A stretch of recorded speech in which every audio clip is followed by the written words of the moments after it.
E é o que Você a gente progredir fala, né, tudo. para os donos das escolas. Ou seja, você está prestando um serviço de maneira informal, ou seja, você não tem nenhuma empresa, você já está errado. É. Ou, mesmo que você seja pessoa física, você tem um contrato, ele como professor, ele pode prestar o serviço dele de ensino como professor. Só que ele vai pagar uma tributação muito maior do que se ele tivesse uma empresa e tivesse no Simples. E aí, Sidney, é esse ponto também. Você, com a PJ, você tem uma economia, um planejamento tributário.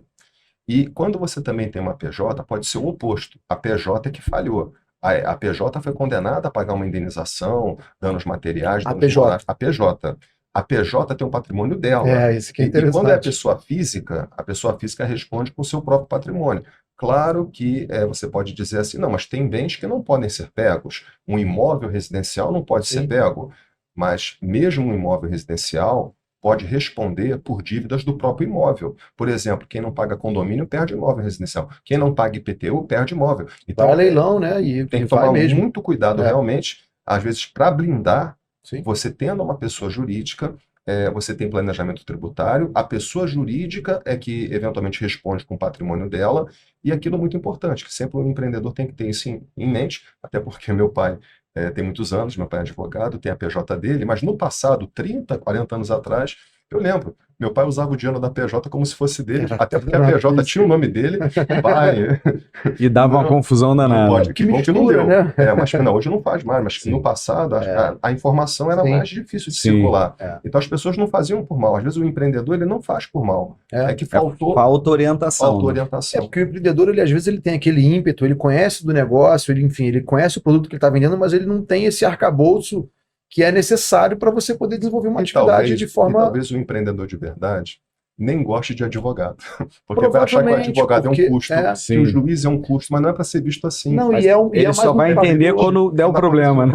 Mas isso é até uma coisa que é muito comum no ramo da advocacia, que é a advocacia consultoria, de consultoria, como você falou. Então, a gente está acostumado a ver o advogado como uma pessoa que está lá para dar um custo alto, com um preço alto e para litigar, né? Exatamente. Litígio, mas ele pode ser... Isso, e então o advogado, quando ele presta esse serviço de consultoria, o empreendedor que entende que ele pode gastar ali um valor infinitamente menor do que se ele estivesse judicializando, que é levar um processo ao tribunal, que seria, de repente, o preço de uma consultoria, um preço de uma consulta, para ter uma orientação, e daquela orientação ele já adaptar todos os contratos dele, de forma que ele gastou com uma consultoria, mas com aquela consultoria, ele tá pegou, adaptou os contratos dele, né? Fez o contrato de forma, né, como ele falou, que é um contrato que já tem a previsão com a assinatura de 2 testemunhas, ou um título, faz uma substituição amarradinho, ali, como a gente fala, né? Amarrado. Bem amarradinho. E aí, quando ele vai executar, ele já pula para a fase de execução da sentença, porque o que eles fazem é exatamente isso. Quando você tem a produção da prova e todo esse processo de conhecimento, como você falou,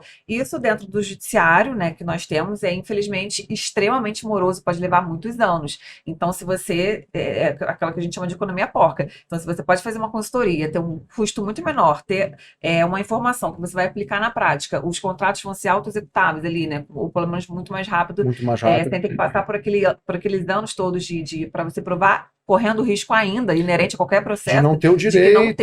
De não ter reconhecido o seu direito. Exato, isso. Caramba, isso aí chega a ficar de graça.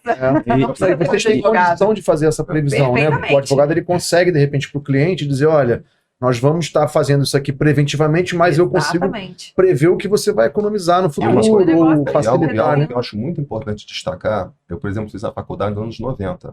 Nós tínhamos um modelo de processo que, por exemplo, um advogado, a parte, era vista como inimiga da outra parte, era um modelo adversarial.